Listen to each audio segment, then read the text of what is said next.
tarde, turminha! E hoje é a nossa revisão de história. Vamos falar um pouco sobre eu, o outro e cada um tem a sua cultura.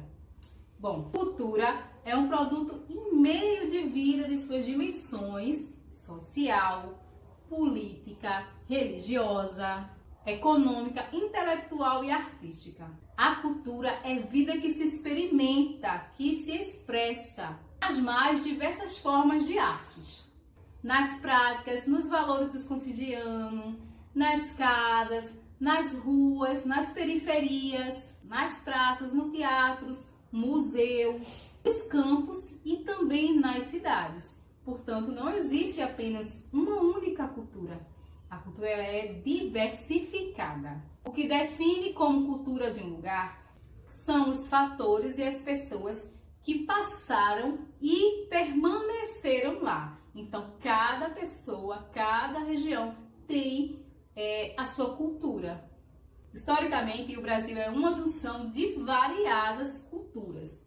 Outras que são daqui e outras que vieram de fora.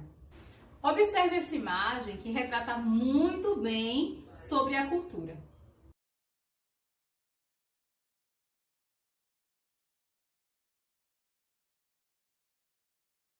Então, vocês puderam ver através das imagens que a nossa cultura é bem diversificada, né? Agora vamos falar um pouco sobre os povos indígenas brasileiros.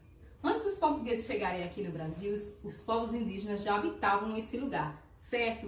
O povo indígena também veio de fora, mas eles foram os primeiros habitantes do Brasil. Então, historicamente falando, a terra brasileira, o território brasileiro pertence primeiro ao povo indígena. Enfim, em 1500 os portugueses chegaram ao Brasil e com ele trouxeram várias culturas, vários povos diferentes. Porém, houve a estranheza entre o povo indígena, que já tinha suas crenças e as suas culturas, os seus costumes, com o povo que veio da Europa, que também já tinha seus costumes, as suas crenças e a sua organização social política, né? E eles queriam pegar essa sua organização e fazer com que o índio aceitasse. Então houve uma estranheza, né?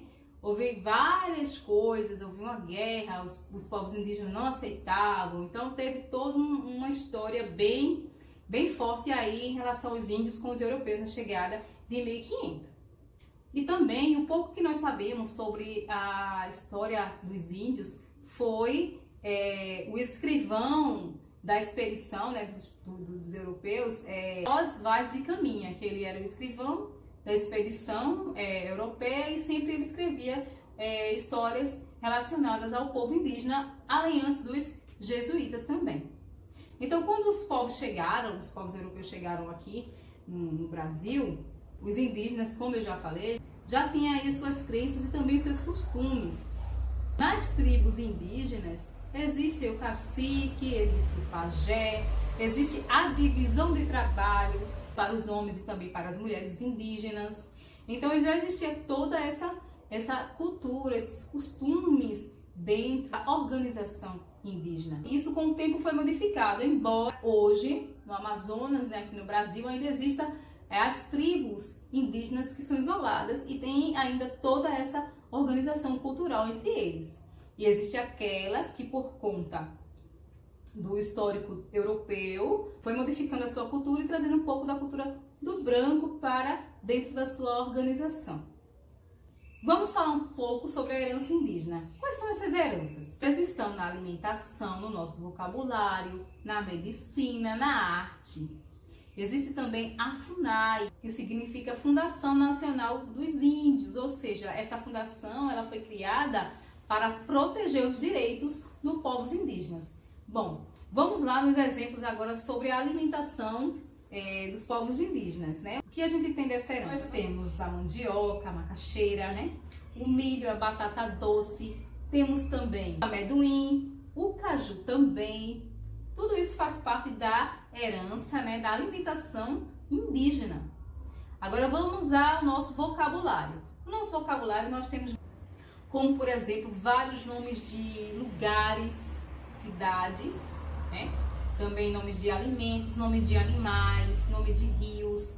Tudo isso é de origem indígena, na linguagem tupi, como jacaré, paca, tapioca, arara, samambaia, entre várias outras linguagens indígenas que vocês podem encontrar por aí. Na medicina temos o óleo de andiroba, que ele atua no processo de anti-inflamatório. Esse daí veio também do índio. Tem outros também, tá?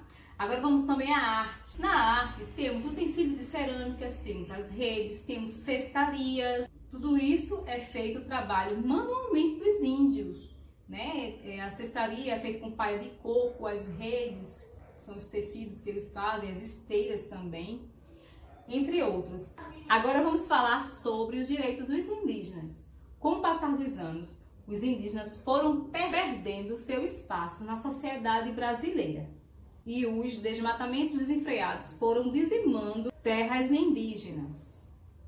E seus moradores precisam sair das suas tribos e irem para as cidades pela falta de condições. Que hoje a gente vê os índios andando por aí e acha que não é índio, porque nós idealizamos os indígenas como seres isolados no seu próprio mundo, embora exista sim algumas tribos ainda isoladas. Porém, a maioria do povo indígena perdeu um pouco dessa sua cultura, por conta do desmatamento, por conta das queimadas, por conta de muitas coisas. E hoje nós não vemos mais alguns índios usando penasco na cabeça, pintura no rosto e no corpo. E hoje nós podemos ver os indígenas como nós, que usam relógio, que usam celular, que usam a mesma tecnologia que a gente usa, que usa roupas também. E por conta disso, existem várias pessoas que não acreditam que aquela pessoa que eles estão vendo ali é um índio ou não. Então, meus amores, nós ficamos por aqui com esse resumo, tá bom? Dê uma lida no livro de vocês de história das páginas 78 até a página 92. Leiam, tá certo? E é isso. Ficamos por aqui e até a próxima.